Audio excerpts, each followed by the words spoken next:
तो गाइस दोस्तों,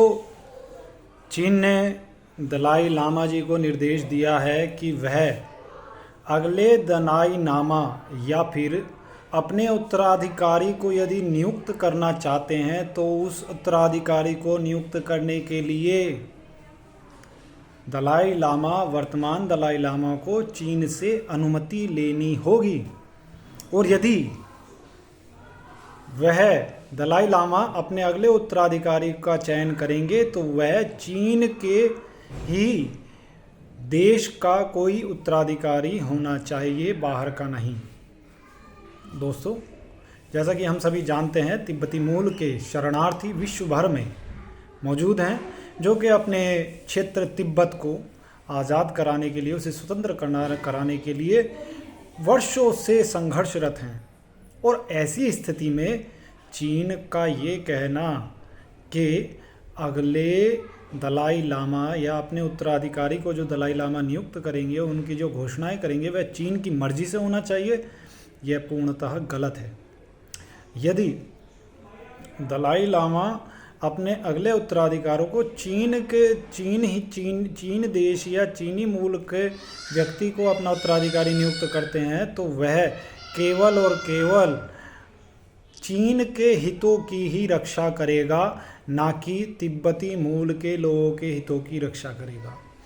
इस प्रकार यदि देखा जाए, दलाई लामा यदि चीनी मूल के किसी व्यक्ति को अपना अगला उत्तराधिकारी नियुक्त करते हैं या उसकी घोषणा करते हैं तो इस आधार पे सारा का सारा संघर्ष या सारा का सारा जो विरोध है या जो सारा का सारा आंदोलन विश्व भर में तिब्बती मूल के लोग कर रहे हैं, वह सारा का सारा ध्वस्त हो जाएगा, पूरा आंदोलन बिखर जाएगा और सब कुछ जो आपने आशाएं और उम्मीदें, जो आपने त्याग और बलिदान और ये जो आपने संघर्ष किया है, जो आपने कठिनाइयों का सामना किया है, वह सारे वे फेल हो जाएंगी यदि आपने चीन मूल के अपने उत्तराधिकारी को अगले दलाई लामा के रूप में स्वीकार कर लिया। बाकी अगला जो पूर्ण रूप से निर्णय जो होगा वह तो दलाई लामा जी के ऊपर ही निर्भर करता है कि वह अपने देश के लोगों के लिए, अपने तिब्बत के लिए जिन लोगों ने बलिदान दिया है, अपने जीवन की आहुतियाँ दे दी हैं, उन लोगों के बलिदान को ऐसे ही बहा देंगे। उनका कोई मोल नहीं है क्या उनकी नज़रों में? यदि वह यह सोचते हैं कि उनका कोई मोल नहीं है तो वो चीनी मूल के अपने उत्तराधिकारी को अगले उत्तराधिकारी या अगले दलाई लामा के रूप में उसकी घोषणा करेंगे, उसे नियुक्त करेंगे। वरना यदि वह तिब्बती मूल के नागरिकों के हितों के रक्षक, सच्चे वास्तविकता में रक्षक हैं, तो वह कतई भी इस बात को स्वीकार नहीं करेंगे कि अगला जो दलाई लामा है, अगला जो दलाई लामा तिब्बती मूल के जो लोग हैं उनका जो होगा वह चीन की पृष्ठभूमि से संबंधित हो या चीनी मूल का हो। क्योंकि एक सच्चा तिब्बती, एक